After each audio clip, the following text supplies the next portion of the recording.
Hello everyone, we will presentation about business writing. The member group are first Ainun Hamimi, Dhea Agustin, Lefriandi, Semardusa Sihombing, Ayu Wulandari, and last Wesly Bona Sirait. Okay, we will start our presentation. What will we learn about business writing? In this PPT, we will discuss about first, why is business writing be important? 2. What are the things to show effective communication skill? 3. What are the forms of business writing? 4. When we do use it? 5. What are the components to should be considered before write? 6. How to make an effective business writing. The importance of business writing. Why business writing be important? After we saw the video, business writing be important because in any professional or academic setting, you are always being evaluated on whether you can communicate effective. In our group opinion, why business writing be important? Because 1. Business writing skills foster effective communication. 2. Business writing skills boost credibility. 3. Business writing skills boost responsibility. And 4. Business writing skill boost confidence. Okay, next. When we do use it? When we use business writing. A lot of people may give specific example to when professional business writing is used, but we think business writing is used every day. In fact, the step we take to write business draft or business writing draft is the same. When we are writing an email to an instructor or write to a report at work, a personal statement to transfer to a 4-year university, or a follow-up to a job employer after an interview. So we can see business writing is used in many different ways that we didn't realize, and a lot of us probably realize that we are conducting business writing even now as student at college, off the page, or at any point in your employment a job. Okay, next we will discuss about effective communication and writing skill. What are the things to show the effective communication skill? One of the keys to the success of a business is effective communication. Effective communication skills and writing show a few things to your employers or to your instructors. First, articulate, able to express our thoughts in a clear manner. 2. Organize, able to develop a thought-out argument. 3. Competent, able to demonstrate logic and reason. Okay, next, we will discuss about the forms of business writing. What are the forms of business writing? First, email. An email can be either a follow-up to a report, a request to a superior, or serve a completely different purpose. As you know, there are many emails and types of emails out there. 2. Letter. Letters which come in a form of cover letter, external letter to a client or prospective client, or a business wide address. 3. Report. A report can be many things. A few examples are serving detailed summary of report or analysis, or something as simple as a basic meeting overview where you are responsible for taking notes for that meeting. 3 components to should always consider before writing in a professional setting. So first, we will discuss audience. Audience seems very general. There's a lot of things people might think you need to consider for audience, but it's easy to determine your audience when you break it down simple. First, consider, is your audience member an internal or external member of your company?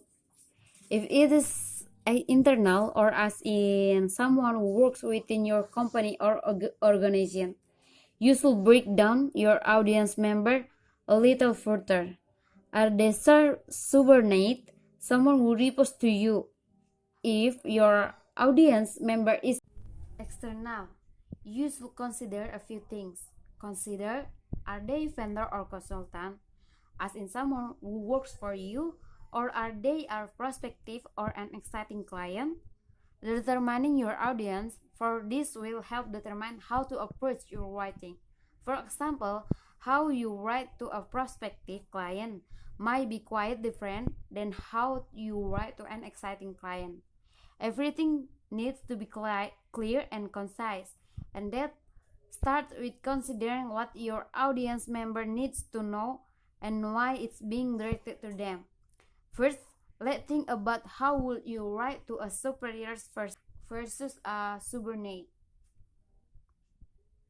Another example is if you are working in community or church and you are talking to a superior or even someone within the realm similar to you may want to use keywords such as inspire, collaborate, unit, or anything easy to understand. Okay, next, we will discuss about purpose. Before you start writing, you must always consider why you are writing. This may seem so simple that it falls at the wayside, but is equally as important to consider and take the time to think about. It's as simple as considering is your purpose to argue, persuade, inquire, propose, request, explain, announce, follow up. Then, considering this already start to focus your writing, and it's very important because a simple word or a simple purpose will have to give direction to your writing. Hopefully, it won't leave your audience thinking, so what? Once you have started to determine your purpose, think more about the following: what information need to be communicated, what important question need to be answered, and also what vocabulary and verbs can I use to get my point across. The practice by combining both our purpose and audience. How would you write a request to your boss to reschedule a meeting or etc.? Seeing this kind of three-bar bond structure, inquire about an external marketing manager have you to kind of brainstorm the types of things that we will need to go to in that email, letter, report, or etc. Okay, finally, we need to consider clarity. So, are you being clear and concise in your writing? We know there's a lot of things that need to be considered in order to be clear and concise. First, when practicing clear and concise writing, it is important to get to the point immediately. State your purpose, which is what we just discussed how to distinguish, and then immediately address supporting detail. Your supporting detail will be the 5W: who, what, where, when, why, and also how. Now, let's practice how to write clear and concise. You know generally the structure of business writing. In order to write clear and concise, you should then take a look at your individual sentence and see is each sentence saying in clear and concise why exactly what I wanted.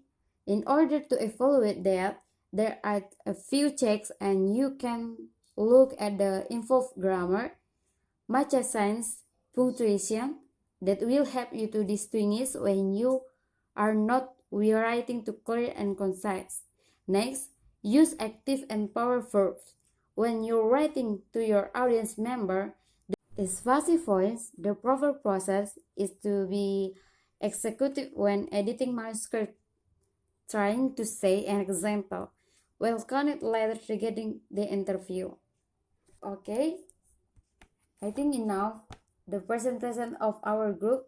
Thanks for attention. See you. Bye.